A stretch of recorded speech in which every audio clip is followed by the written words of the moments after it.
제 전공을 조금 알려드려야 될 것 같아요. 자, 그러면 이제 시험에서 떨어지면 어떻게 되는지 되게 궁금하실 거예요.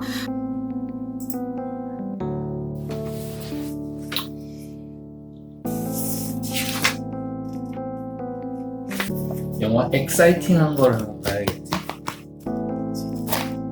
스트레스를 날려버릴 수 있는 것을.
안녕하세요. 어, 너무 쑥스럽고 좀 어색하지만 이렇게 카메라를 켜봤습니다. 그 이유는 제가 이제 미국에 유학을 와서 박사 과정을 밟고 있어요. 박사 과정을 하고 있는 학생으로서 혹시 이렇게 박사 지금 유학 준비를 하고 계시거나 박사 준비를 생각하고 계신 분들은 미국에서 도대체 박사 졸업 시험이 어떻게 치러지고 있는지 굉장히 궁금하실 거라고 생각해요. 저도 그랬고요. 그래서 이제 그 부분을 제가 경험한 박사 시험을 중심으로 이렇게 나눠 보려고 합니다. 제 전공을 조금 알려드려야 될 것 같아요. 왜냐하면 이건 전공마다 박사 졸업의 시험의 형태가 굉장히 다양하기 때문이에요. 어, 저는 이제 한국에서 학부랑 석사를 졸업했습니다. 그래서 한국에서 학부는 경찰행정학을 전공했고요. 석사는 범죄학을 전공했어요. 그래서 저는 이제 미국에 처음 유학을 오게 된 건 뉴욕에 있는 원래 제가 가고 싶었던 박사를 하고 싶었던 그 학교가 있는데 그 학교에서 이제 석사를 한 번 더 하게 돼요. 그래서 석사는 크리미널 저스티스라는 형사 정책학을 전공했습니다. 미국으로 특히 박사 유학을 준비하고 계신 분들은 박사 시험의 형태를 꼭 그 학교를 어플라이 할 때 알아보셨으면 좋겠어요. 근데 사실은 어플라이 하는 단계에서 박사 시험의 형태를 정확하게 알 수는 없어요. 왜냐면 이제 홈페이지에 그거를 뭐 정확한 시기랑 방법들을 기록하는 학교들도 있기는 하지만 거의 뭐 이렇게 세세하게 그걸 기록해 놓진 않아요. 그냥 전반적인 이런 설명만 기록해 놓았던 것 같아요. 저의 경우는. 그래서 사실 가장 이 박사 시험을 어떻게 언제 이렇게 치르게 되는지 알 수 있는 방법은 이제 박사를 어플라이 하시고 그 학교에 만약에 이제 인터뷰를 받게 되는 기회가 생기면 그 학교에 이제 찾아가서 인터뷰를 하는 단계에서 여러 가지 질문을 하실 수 있거든요. 학교 인터뷰를 갔을 때 학생들은 사실 궁금한 걸 다 물어보셔야 돼요. 다 물어보셔서 이제 본인이 어드미션을 받은 그 학교의 여러 가지 요소들을 비교해보고 이제 학교를 결정하실 수 있는 거거든요. 그래서 이제 그 단계에서 박사 시험의 형태나 방법들, 만약에 내가 이걸 떨어지면 너네 학교에서는 만약에 그 떨어진 학교 학생에 대해서 어떻게 하느냐, 뭐 이런 정말 디테일한 질문까지도 다 할 수 있는 시기가 바로 그 인터뷰 단계예요. 미국에서 박사 시험을 부르는 방법은 크게 두 가지예요. 그래서 comprehensive exam, 줄여서 com이라고 많이 하고요. 그리고 또 다른 형태는 qualitative exam, 줄여서 퀄이라고 많이 해요. 그래서 컴을 보냐, 퀄을 보냐 이런 거를 이제 교수들이 많이 얘기하고 뭐 학생들도 뭐 얘기하죠. 그래서 줄여서 많이 얘기한다는 점. 이름이 조금 다르고 뭐 이름에 따라서 뭐 형태가 달라지고 이런 건 아닌 것 같아요. 박사 시험을 보는 시기에 대해서 알려드릴게요. 박사 보는 시기는 사실 크게 두 가지 방법이 있는 것 같아요. 첫 번째는 본인이 박사 시험을 보는 시기를 선택할 수 있는 프로그램이 있고요. 두 번째는 박사 시험 보는 시기는 정해져 있어요. 픽스드 되어 있고 학교에서 일괄적으로 정해진 그 시간에 모든 학생들이 똑같은 시기에 봐야 하는 그런 두 가지 방법이 크게 있는 것 같아요. 그래서 제가 있는 이런 분야는 보통 일괄적으로 학교에서 시기를 정해줘요. 그래서 그 시기에 모든 학생이 이제 동일한 조건에서 시험을 봐야 하는 거죠. 근데 이제 제가 학교에 와서 몇몇 이런 화학과, 기계공학과 이런 이공 계열에 있는 친구들이랑 얘기를 해보니까 그쪽 프로그램에서는 이제 각 학생마다 본인들이 원하는 그 시험의 시기를 정할 수 있다라고 하더라고요. 그러니까 교수랑 얘기를 해서 이제 보통 그런 경우에는 어떤 시험 문제를 놓고 푸는 게 아니라 본인의 리서치에 대해서 이렇게 뭔가 오럴로 프레젠테이션 하는 그런 형태의 시험의 경우에는 본인이 이제 교수들이랑 시기를 잘 조율해서 이제 각 개개인 학생들이 시기를 정하는 그런 방법으로 박사 졸업시험이 이루어지더라고요. 보통 1년에서 3년차 사이에 시험을 보게 되는 거예요. 그래서 학교에서 졸업을 하기 위해서는 학교에서 정한 코스 워크이라고 하는 그런 과목들도 다 들어야 하고 이런 졸업 시험도 패스해야 해요.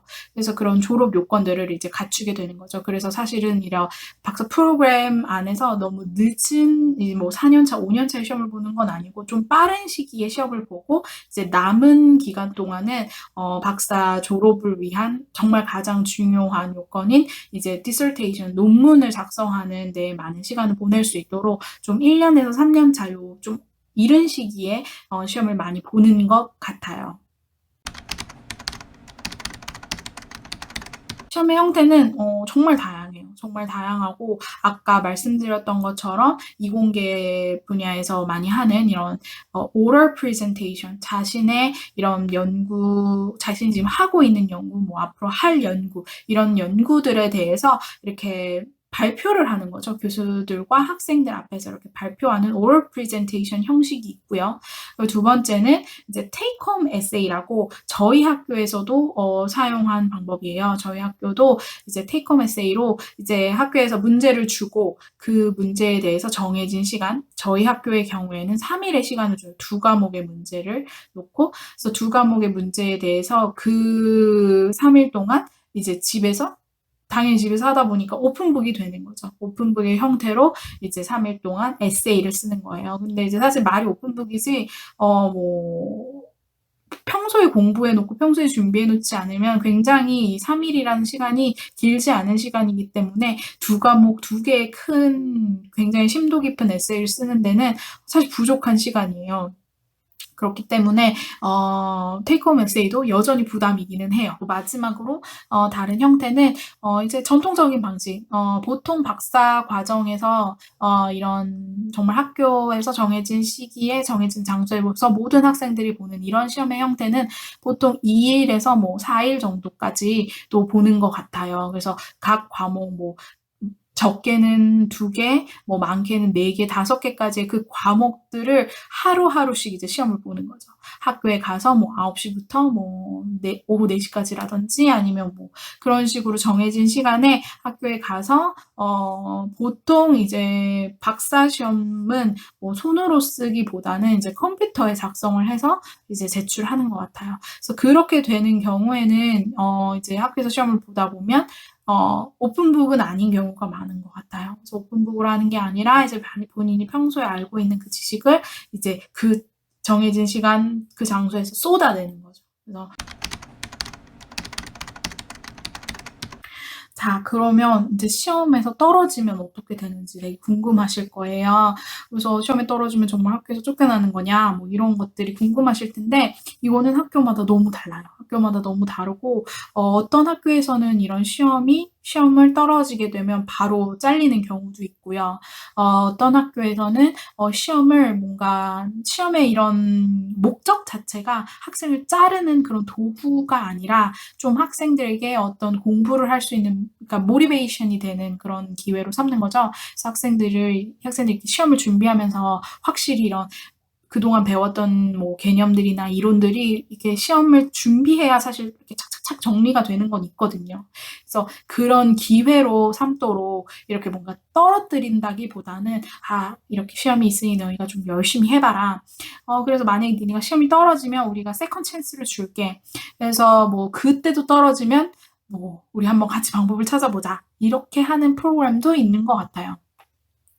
그래서 저희 학교의 같은 경우는 학생들이 officially 2번의 기회를 가질 수 있어요. 저희 학교는 아까 말했듯이 테이크홈 에세이를 보는 거고 2과목의 시험을 봐야 해요. 2과목을 에세이를 2개를 쓰고 만약에 그 과목에서 떨어지게 되면 학생들은 다음 학기에 그 떨어진 과목에 대해서만 한 번 더 officially 시험을 볼 수 있어요.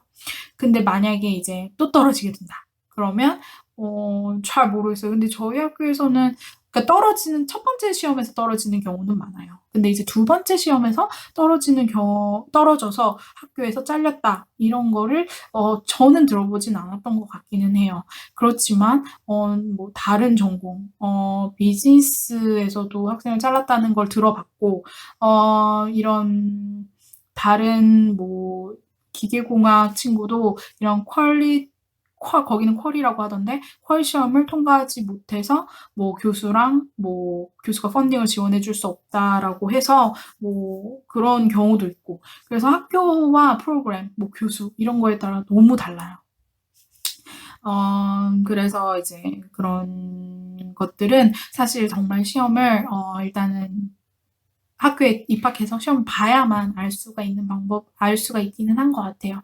그렇지만 이제 너무 저도 물론 입학을 준비하는 단계에서는 시험 내가 통과할 수 있을까? 떨어지면 어떡하지? 이런 생각을 되게 많이 했던 것 같은데 막상 이렇게 학교를 와보니까 이 졸업 시험을 교수들도 굉장히 중요하게 생각하고 그래서 학생들이 패닉되지 않고 잘 준비할 수 있도록 되게 다양한 패컬티들과 미팅을 하고 또 뭐 미리 시험을 봤던 친구들이랑도 미팅할 수 있게 그런 오피셜 미팅들이 이제 저는 지난 학기에 시험을 봤는데 지난 학기 이전에 그 학기에 굉장히 많은 그런 미팅들이 있었어요. 그래서 그 미팅들 참여하면 교수들이 이제 괜찮다, 할 수 있다, 뭐 그런 류의 격려들을 많이 해줬던 것 같아요. 그래서 그렇게 좀 조금씩 부담이 줄었던 것 같아요.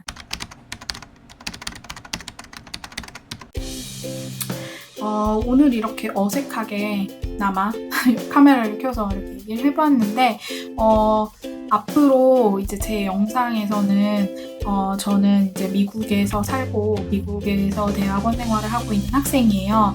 그래서 이런 유학 정보들 그리고 실제 미국에서 어떻게 대학원생들이 생활하는지 이런 모습들 그리고 제가 유학을 준비하면서 그리고 미국 대학원 생활을 하면서 여러 가지 팁들 이런 것들을 많이 다루게 될 것 같아요. 그래서 지금 미국 유학을 준비하고 계신 분들이나 이런 미국의 유학 생활에 대해서 궁금한 것들이 많으신 분들은 제 영상을 통해서 많은 정보를 얻으실 수 있을 것 같고요. 그리고 또 저는 작년에 결혼을 했어요. 박사 2년차 때 결혼을 했는데 사실 미국에서 실제로 박사 과정 중에 결혼을 해서 대학원 생활을 하는 분들이 꽤 많이 있어요. 그래서 결혼을 한 박사 과정생들이 어떤 삶의 모습으로 살아가는지 그런 거에 대한 것도 좀 힌트를 얻으실 수 있으실 것 같아요. 그리고 지금 이미 미국에서 결혼을 해서 박사 과정을 보내시는 분들은 또 저의 삶을 통해서 많은 공감을 얻으실 수 있을 거라고 생각됩니다. 그래서 좀 관심을 가지고 이렇게 영상을 봐주시면 제가 앞으로 사실 바빠서 많이 영상 올리지는 못할 것 같긴 하지만 짬짬이 틈을 내서 열심히 이렇게 여러 가지 컨텐츠로 영상을 찍어보도록 하겠습니다. 많은 관심과 구독 부탁드립니다. 감사합니다.